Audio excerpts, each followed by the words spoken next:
Bonjour à toutes, bonjour à tous, bienvenue dans cette vidéo. Nous allons voir aujourd'hui comment construire un angle de mesure donnée.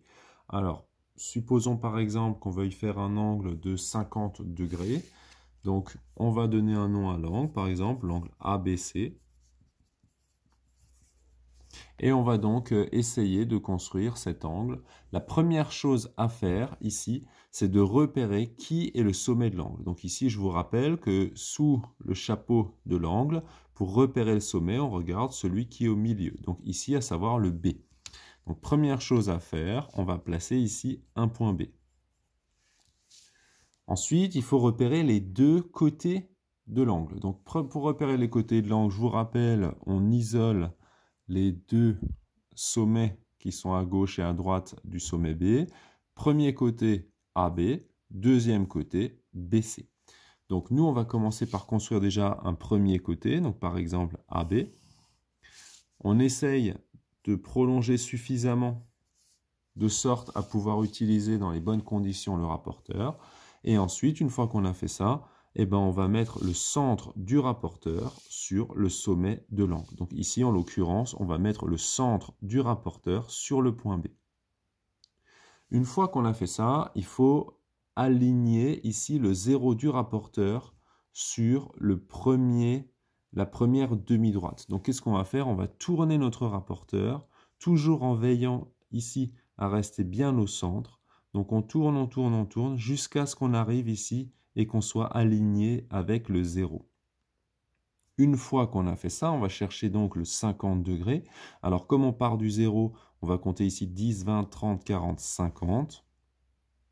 Et donc ici, on va utiliser plutôt la graduation extérieure, parce que si on prenait la graduation intérieure, on commencerait 180, 170, 160, il y aurait un problème de cohérence. On commence toujours à compter à partir de 0.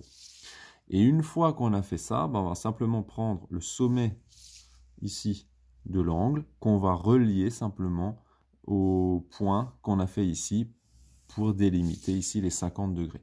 Une fois qu'on a fait ça, sur cette demi-droite, on va placer à n'importe quel endroit un point C. Et on a donc ici l'angle ABC qui fait ici 50 degrés. Donc évidemment, on a utilisé l'angle, on a utilisé la graduation extérieure du rapporteur. On peut imaginer très bien utiliser l'autre graduation si l'angle, par exemple, est situé de l'autre côté. Supposons ici, par exemple, on met le point B ici, un point A ici. Quand on veut tracer un angle de 50 degrés, toujours ici, centre du rapporteur sur le sommet de l'angle, on se met ici dans le prolongement sur le rapporteur, sur la ligne qui est ici. Si vous avez un rapporteur où vous n'avez pas la ligne, n'hésitez pas peut-être à changer pour un modèle qui est peut-être un peu plus lisible. Et ensuite, quand on commence à compter, on commence toujours à compter à partir de 0. Donc on a 10, 20, 30, 40, 50. On met le trait ici pour avoir la référence. Et une fois qu'on a mis ce trait-là, qu'est-ce qu'on fait? Comme tout à l'heure, on va le relier simplement au sommet B. Et donc, on va situer ici le point C quelque part sur cette demi-droite.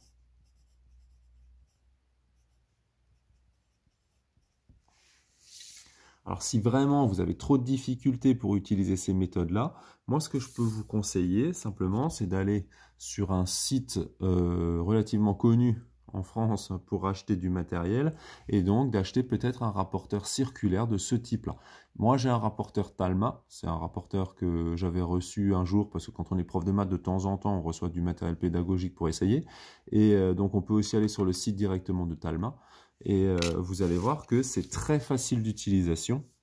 Donc, ceux qui vraiment sont en difficulté, peut-être pas hésiter à dépenser 2-3 euros parce que des fois, ça change la vie. Donc, qu'est-ce qu'on peut faire ici?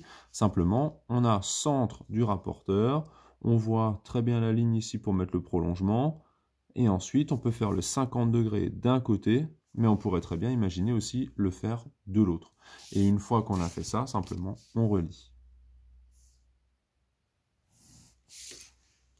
Donc, on va placer ici point A, point B, point C, donc 50 degrés.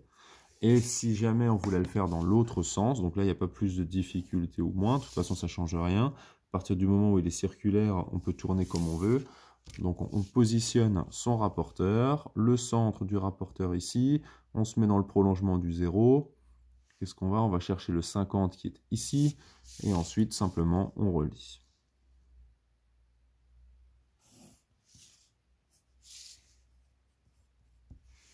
Alors, quel que soit le rapporteur que vous avez, peu importe, il n'y en a pas un qui est plus efficace ou moins que l'autre. La seule chose que je vous conseille, si jamais vous prenez un rapporteur de ce type-là, prenez bien un rapporteur, et ici vous avez une ligne, et prenez aussi un rapporteur transparent. Parce que de temps en temps, je vois des élèves avec des rapporteurs en alu, et finalement, on ne voit pas le trait ici qui traverse. Donc des fois, c'est un petit peu embêtant. Ou là, par exemple, pour viser le centre, c'est un peu plus délicat. Donc, prenez un rapporteur transparent, ou alors simplement un rapporteur circulaire en fonction de ce que vous trouvez le plus facile.